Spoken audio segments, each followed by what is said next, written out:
한국의 독도 방문에 보복 검토팀을 신설하겠다. 지난 24일 일본 자민당이 김창룡 경찰청장의 독도 방문에 대응하는 전담팀을 설치하겠다고 선언했습니다. 극우 반환 인사 사토 마사이토 참여연 의원이 회장으로 있는 자민당 외교부에는 24일 합동회의를 열고 한국에 대한 제재를 포함하는 대항 조치 등을 검토하는 팀을 신설하기로 결정했다고 요미우리 신문 등이 보도했습니다. 이를 추진한 사토 외교부 회장은 2011년 8월 1일 독도가 일본 영토임을 주장하기 위해 울릉도를 방문하려다가 입국을 거부당한 일본 국회의원 3인방 중 한 명입니다. 그는 아직도 정신을 못 차리고 이 같은 행동을 주도하고 있습니다. 독도 경비 책임자인 김창룡 경찰청장은 10력이 독도를 찾아 현장을 점검하고 독도 경비대원을 격려했습니다. 당시 일본은 도저히 받아들일 수 없고 극히 유감이라며 반발했습니다. 분명 독도는 우리 땅이기에 경비 책임자가 방문하는 것은 누가 봐도 이상한 일이 아니었으나 아직까지도 자신들의 땅이라 주장하는 일본은 또다시 어이없는 주장을 한 것입니다.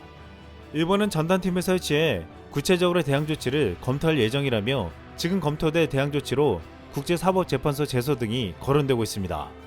한국은 그동안 일본의 국제사법재판소행을 거부한다는 입장을 유지해왔습니다. 한국이 독도를 실효 지배하고 있는 만큼 일본의 제항에 응할 필요가 전혀 없기 때문입니다.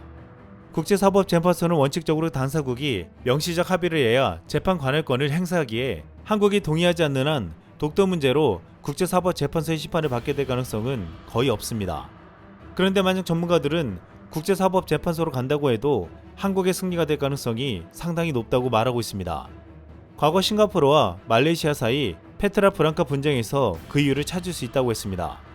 페트라 브랑카 섬을 실제 싱가포르가 실효 지배하고 있었으나 말레이시아는 이 섬을 정부 가능지도에 자국 영해에 속하는 섬으로 표기했습니다. 지리적 역사적으로 말레이시아가 유리하다는 의견이 우세했지만 2008년 최종 판결에서 국제사법재판소는 싱가포르의 손을 들어줬습니다. 싱가포르의 영유권 귀속 인정에 실효적 지배가 중요한 잣대로 작용한 것입니다. 국제사법재판소의 다른 영주권 분쟁 판례들도 실효적 지배를 중요시하고 있기에 독도가 국제사법재판소로 갈 일은 없겠지만 만약에 간다고 해도 한국이 이길 가능성이 높다는 것입니다. 일본은 2019년 반도체 수출 규제 이후에도 한국의 강제징용 판결을 문제 삼으며 한국산 제품 수입 관세 인상, 일본 내 한국 기업 자산 압류, 한국에 대한 금융 제재 등 모든 가능성을 검토하며 다시금 보복한다고 했습니다. 하지만 이후 현실적으로 일본이 할 수 있는 것은 하나도 없었습니다. 이 때문에 이번에 일본 자민당이 하고 있는 것은 지극히 국내 정치를 위한 쇼라는 말이 나오고 있습니다. 그런데 한국은 쇼가 아닌 이에 대한 실제적인 조치를 보여주고 있습니다.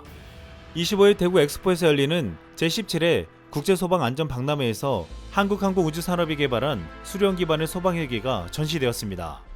한국경찰은 이 헬기를 소개하면서 경북경찰이 운영 중인 참수리 5호기는 2016년부터 2021년까지 독도를 100회 왕복 비행하며 안정성과 장거리 임무 능력을 입증했다고 했습니다. 또한 지난 14일 KF-21과 무인 스텔기가 독도를 수호하는 CG 영상을 보여주는 등 우리는 일본의 독도 해역에 실제적인 조치를 취하고 있습니다. 그런데 최근 국내에서 위드 코로나를 시행하면서 확진자가 폭증하자 일본의 상황과 비교되고 있습니다. 미국과 유럽을 비롯한 전 세계는 위드 코로나를 시행하고 나서 다시금 확산세가 거세지고 있는데 유일하게 일본만이 최대 23,000명에 육박하던 확진자가 최근 100명대로 급감했습니다. 이에 대해서 일본 내 전문가들도 이유를 모르겠다며 코로나 미스터리라고 의아함을 자아내고 있습니다. 그런데 25일 이덕희 경북의대 교수가 중앙일보의 K방역이 치명적 오류를 드러냈고 일본의 방역이 옳았다고 주장했습니다. 그는 일본의 확진자 수 급감이 자연감염을 막지 않은 덕분이라고 말했습니다.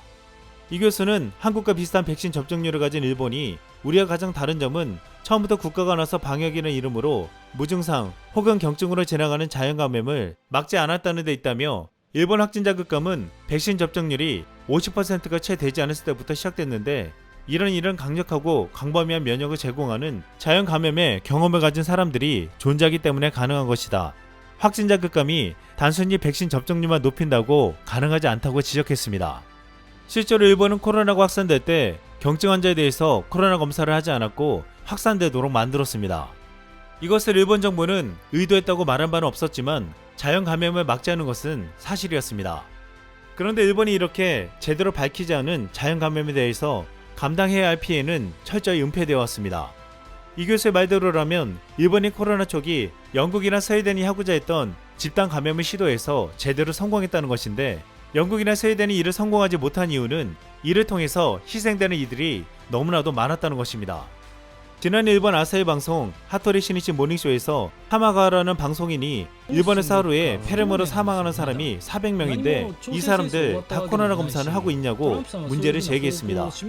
그러자 아베 총리의 측근이자 유명 정치평론가인 타자키 시로가 폐렴으로 사망한 사람들은 사후 CT 검사를 일일이 다 하고 있다고 반박했습니다.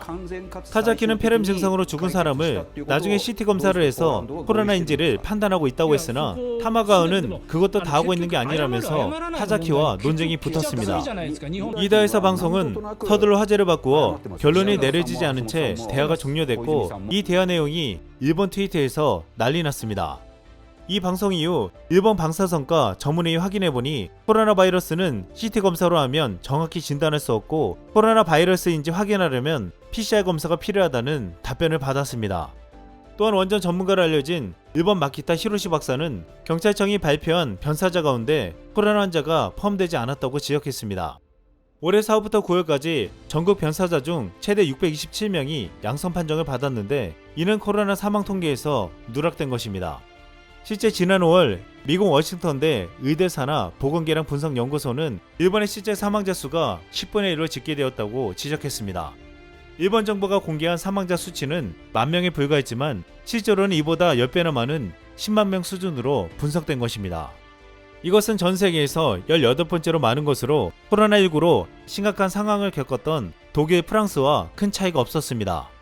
워싱턴대 연구진은 일본의 통계가 축소된 원인으로 병원에서 숨지거나 확진 판정을 받은 경우에만 코로나19 사망자로 집계되는 관행을 들었습니다.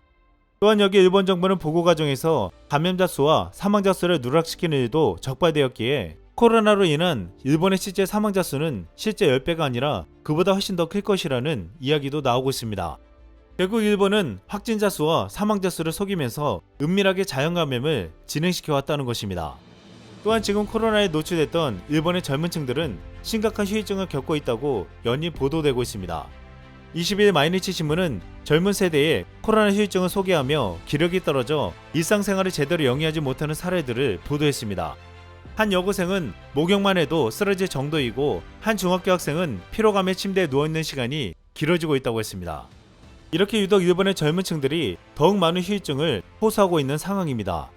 최근 블룸버그는 한국 등 7개국을 코로나19 방역국 MVP로 들면서 여기에 기적같은 방역을 한 일본은 넣지 않았습니다. 또한 주요 선진국들은 일본이 기적처럼 확진자가 줄었지만 이에 대해 높이 평가하거나 보도하지 않고 있고 이를 믿고 있지 않는 분위기입니다. 지금 일본의 확진자와 사망자 수는 거짓일 가능성이 있지만 만약 이것이 사실이라고 해도 결코 높게 평가할 수 없습니다. 한국과 선진국들은 이것을 못해서가 아니라 안 한 것이기 때문입니다. 코로나 대응에서 한국 정부는 일본과 다른 아주 중요한 신념을 한 문장으로 표현한 바 있습니다. 단 한 명의 생명이라도 살릴 수 있도록 하는 게 정부의 책임이자 의무이다. 이상 쓸멍이었습니다.